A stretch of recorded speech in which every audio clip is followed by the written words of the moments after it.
नमस्कार, आप देख रहे खबरों की दीवार से जीवाल में मनीष जायसवाल इस वक्त मौजूद हूँ बिलासपुर में। और मेरे साथ इस वक्त मौजूद है छत्तीसगढ़ सहायक शिक्षक फेडरेशन के प्रदेश अध्यक्ष मनीष मिश्रा। ये जो दौर चल रहा है सहायक शिक्षकों की वेतन विसंगति का दौर चल रहा है, इनके आंदोलन का दौर चल रहा है।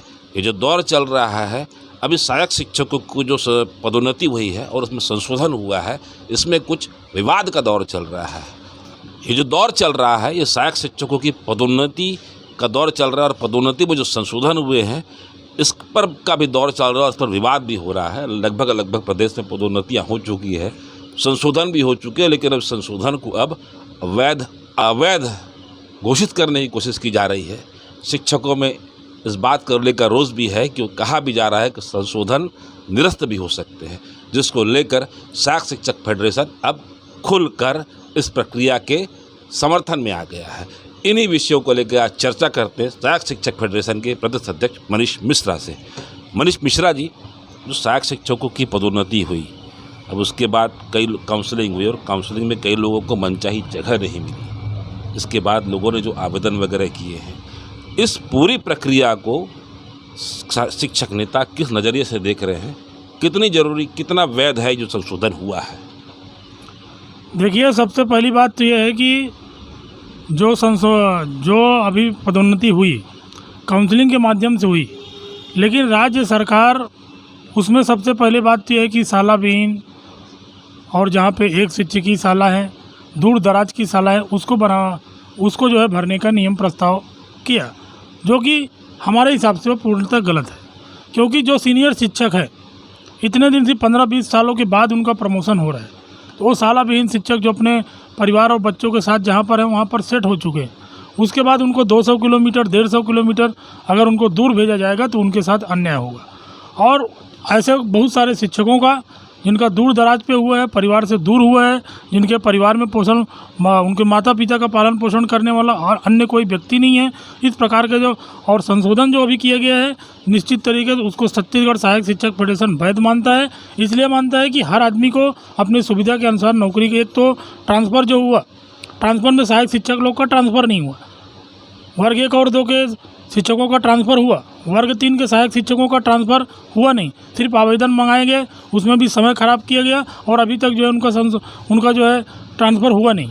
उसके बाद अभी कम से कम संभाग में इधर उधर दूसरे जिले में जाने का अगर शिक्षकों को मौका मिला है और इस प्रकार से अगर कोई सरकार हो चाहे विभाग के आला अधिकारी हो, इस पर कोई प्रश्न चिन्ह खड़ा करते हैं तो छत्तीसगढ़ सहायक शिक्षक फेडरेशन उसका विरोध करेगा, ज़मीन की भी लड़ाई लड़ेगा और सड़क की भी लड़ाई लड़ेगा। और आने वाले समय में अगर इस प्रकार की कोई बातें आएगी, हमारे साथियों को अगर जो है संशोधन का आवेदन उन्होंने दिया है, उनके आधार पर अगर संशोधन हुआ है, कोई अधिकारी उनको ज़बरदस्ती अगर संशोधन कराया है तो अलग बात है। आवेदन के आधार पर संशोधन हुआ है, संशोधन जो है उनका सहायक शिक्षक का जिनका भी पदोन्नति हो उनका अधिकार बनता है। अगर इस पर किसी भी प्रकार का सरकार इस पर कोई पहल करती तो उसके खिलाफ जो है हम सड़क की लड़ाई लड़ने के लिए भी मजबूर होंगे।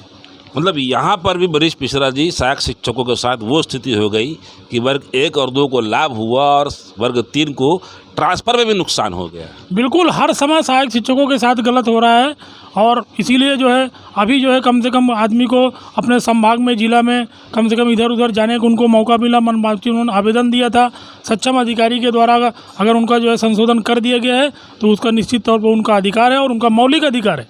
अगर इसमें किसी भी प्रकार का भी जब ट्रांसफ़र हुआ था तो आवेदन मंगाए गए थे, ऑनलाइन आवेदन हुआ था, सब कुछ हुआ था। वर्ग 1 2 के 2200-2500 साथियों का जो है ट्रांसफ़र हुआ, वर्ग 3 के एक भी साथियों का ट्रांसफ़र नहीं हुआ है, जिसके लिए हम लोग उसके लिए भी हम रणनीति बना रहे हैं। आने वाले समय में बहुत जल्दी उसके लिए भी बड़ा आंदोलन देखने को इस राज्य में मिलेगा। मतलब आप मान रहे हैं कि जो संशोधन हुए हैं वो ठीक हुए हैं, शिक्षकों की मांग के हिसाब से हुए हैं? बिल्कुल 100% नहीं है, 1100%। इसलिए कि अगर जिस शिक्षकों को दूर दराज कर दिया कि उन्होंने आवेदन दिया है, अपने स्वतः से उन्होंने सक्षम अधिकारी से अपील किया है, निवेदन किया है, उस निवेदन अपील के आधार पर सक्षम अधिकारी ने उनका जो है संशोधन किया है। इसमें किसी प्रकार का कोई बात नहीं आना चाहिए। सरकार का काम है, जहाँ पे शिक्षक काम है वहीं पे उनका हुआ है। ऐसा नहीं कोई एक्स्ट्रा शिक्षक नहीं भर दिया गया है और जो उनका जो अधिकार है, संशोधन जो है कर्मचारी का अधिकार है, उस अधिकार के तहत और नियम के तहत कार्य किया गया है। अगर मान लो अगर ऐसा था तो सभी अधिकारी, जब प्रधान पाठक का प्रमोशन हुआ आज लगभग 1 साल 2 साल हो गए, उसके बाद वहाँ पर प्रधान पाठक में भी संशोधन हुआ, तब तो जो है DPI या सक्षम अधिकारी के द्वारा या उच्च अधिकारियों के द्वारा इस प्रकार की कोई जांच या अन्य कोई विषय कोई सामने नहीं है। जब अभी जो है शिक्षक में हुआ है, लोगों का जो है जिला बजट हुआ है, कम से कम जो है संभाग में जो टीचर थे अपने घर के पास पहुंच गए हैं संशोधन के माध्यम से, तो उसमें जो है उच्च अधिकारियों द्वारा जांच करना, ये सब करना निश्चित तौर पे उनको जो है संशय की स्थिति में जरूर लाता है। मतलब अभी कई शिक्षकों के मन में शंका है कि भाई अभी जिस हिसाब से विभाग चल रहा है कि सारे संशोधन निरस्त हो जाएंगे। मान लो ऐसी स्थिति बनती, तब आप लोग क्या करेंगे? हम जो है कानूनी लड़ाई के लिए जो है कोर्ट भी जाएंगे और सड़क की लड़ाई के लिए ज़मीन पर भी जाएंगे। और हम ऐसे अधिकारी द्वारा अगर इस तरीके से सहायक शिक्षकों को परेशान किया जाएगा, छत्तीसगढ़ सहायक शिक्षक फेडरेशन, समग्र शिक्षक फेडरेशन उसका पुरजोर विरोध करेगा और आने वाले समय में हम जो है कोर्ट में भी जाएंगे और सड़क की लड़ाई भी लड़ेंगे। आंदोलन के लिए तैयार है मतलब? बिल्कुल। अगर हमारे साथियों के साथ किसी प्रकार का विश्वासघात होगा, उनके अधिकारों का हनन होगा, उनके द्वारा खुद आवेदन दिया गया है संशोधन का, और संशोधन आवेदन होने के बाद सक्षम अधिकारी द्वारा किया गया है जो नियम संगत है, तो निश्चित तौर पे इसके लिए हम जो है उनके साथ खड़े रहेंगे। तो ये है सहायक शिक्षक फेडरेशन का शिक्षक नेता मनीष मिश्रा, जिन्होंने अपनी स्थिति साफ कर दी है और जो संशोधन हुए हैं उनको ये एक प्रकार से सहमति जता दी है कि ये इनके जो बहुत से साथी थे, बहुत से जो शिक्षक साथी थे, जो महिलाएं शिक्षक थी, जो इस पदोन्नति की वजह से अपने घर से दूर जा रहे थे, पदोन्नति की वजह से इनको अपना गृह क्षेत्र छोड़ना पड़ रहा था, समस्याएं आ रही थी क्योंकि 15 सालों बाद ये पदोन्नति हुई और लगभग बहुत से शिक्षक अपनी जगहों पर सेट हो चुके हैं। उनके बच्चे हो चाहे उनका परिवार हो, उस जगह पर सेट हो चुका है और घर बना लिए, सभी चीज़ें उन्होंने अपनी सुविधा के हिसाब से अपना घरौंदा सजो लिया है। और पदोन्नति होने से ये घरौंदा कहीं न कहीं टूट रहा था और काउंसलिंग के बाद इनको सहारा मिला है संशोधन का।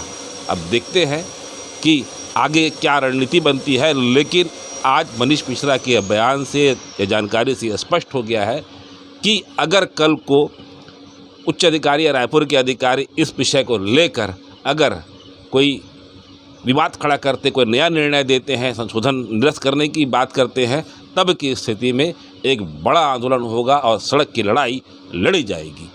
आज बस इतना ही। अगर आपको हमारी खबर अच्छी लगे तो लाइक, सब्सक्राइब, शेयर जरूर करें।